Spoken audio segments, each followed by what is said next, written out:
27 বছর বয়সে যখন হন্যে হয়ে চাকুরি খুঁজছেন, তখন আপনার বয়সী কেউ একজন উচ্চ পদের ম্যানেজার হয়ে বসে আছেন। আপনার ক্যারিয়ার যখন শুরুই হয়নি, তখন কেউ কেউ নিজের টাকায় কেনা দামি গাড়ি হাঁকিয়ে আপনার সামনে দিয়ে চলে যাচ্ছে। কর্পোরেটে যে সবসময় চেহারা দেখে প্রমোশন দেওয়া হয় তা নয়। দিন বদলাচ্ছে, কনসেপ্টগুলো বদলে যাচ্ছে। শুধু বেতন পাওয়ার জন্য কাজ করে গেলে শুধু বেতনই পাবেন।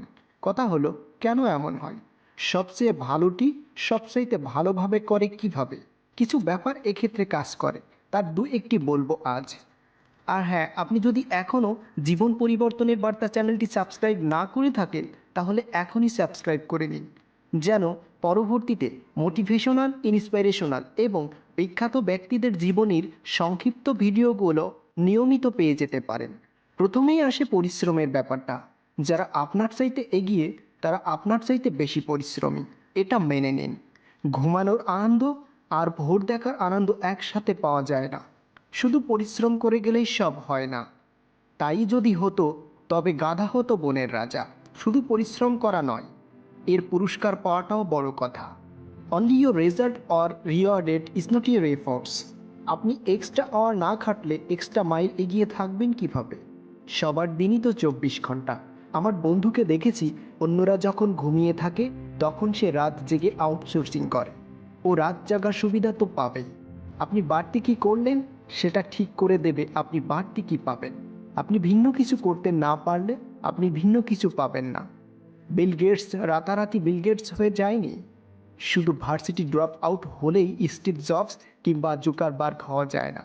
অনার্সে 2.70 সিজিপিএ পেলেই বিসিএস আর আইবিএ ভর্তি পরীক্ষায় ফার্স্ট হয়ে যাওয়া যাবে না। আউটলায়ার্স বইটি পড়ে দেখুন, বড় মানুষের বড় প্রস্তুতি থাকে। নজরুলের প্রবন্ধগুলো পড়লে বুঝতে পারবেন তিনি কতটা স্বশিক্ষিত ছিলেন। শুধু রুটির দোকানে চাকুরিতেই নজরুল হওয়া যায় না, কিংবা স্কুল কলেজে না গেলেই রবীন্দ্রনাথ হয়ে যাওয়া যাবে না। সবাই তো বই বাঁধাইয়ের দোকানে চাকুরি করেই মাইকেল ফ্যারাডে হতে পারে না। বেশিরভাগ তো সারা জীবন বই বাঁধাই করেই কাটিয়ে দেয়। স্টুডেন্ট লাইফে কে কী বলল সেটা নিয়ে মাথা ঘামাবেন না। আমাদের ব্যাচে যে ছেলেটি প্রোগ্রামিং করতেই পারতো না, সে এখন একটা সফটওয়্যার ফার্মের মালিক। যাকে নিয়ে কেউ কোনোদিন স্বপ্ন দেখেনি, সে এখন হাজার হাজার মানুষকে স্বপ্ন দেখতে শেখায়। ক্যারিয়ার নিয়ে যার তেমন কোনো চিন্তা ভাবনা ছিল না, সে সবার আগে পিএইচডি করতে আমেরিকায় গেছে। সব পরীক্ষায় মহা উৎসাহে ফেল করা ছেলেটি এখন একজন সফল ব্যবসায়ী। আপনি কি পারেন কি পারেন না এটা অন্য কাউকে ঠিক করে দিতে দেবেন না। পাবলু হা হি হি করে কাটিয়ে দেওয়ার জন্য নয়। একদিন যখন জীবনের মুখোমুখি দাঁড়াতে হবে, তখন দেখবেন পায়ের নিচ থেকে মাটি সরে যাচ্ছে, মাথায় আকাশ ভেঙে পড়ছে। স্কিল ডেভেলপমেন্টের জন্য সময় দিতে হয়।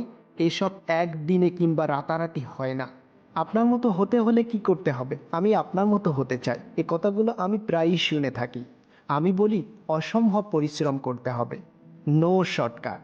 সরি রিপ্লাই আসে, কিন্তু পড়তে যে ভালো লাগে না, কি করা যায়?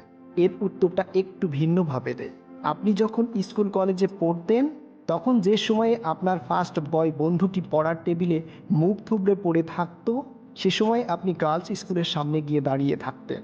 এখন সময় এসেছে ও ওখানে গিয়ে দাঁড়িয়ে থাকবে, আর আপনি পড়ার টেবিলে বসে থাকবেন। জীবনটাকে যে সময়ে চাবুক মারতে হয়, সে সময়ে জীবনটাকে উপভোগ করলে, যে সময়ে জীবনটাকে উপভোগ করার কথা, সে সময়ে জীবনটাকে উপভোগ করতে পারবেন। এটা স্বাভাবিক, এটা মেনে নিন। মেনে নিতে না পারলে ঘুরে দাঁড়ান। এখনই সময়। বড় হতে হলে বড় মানুষের সাথে মিশতে হয়, চলতে হয়, ওদের কথা শুনতে হয়।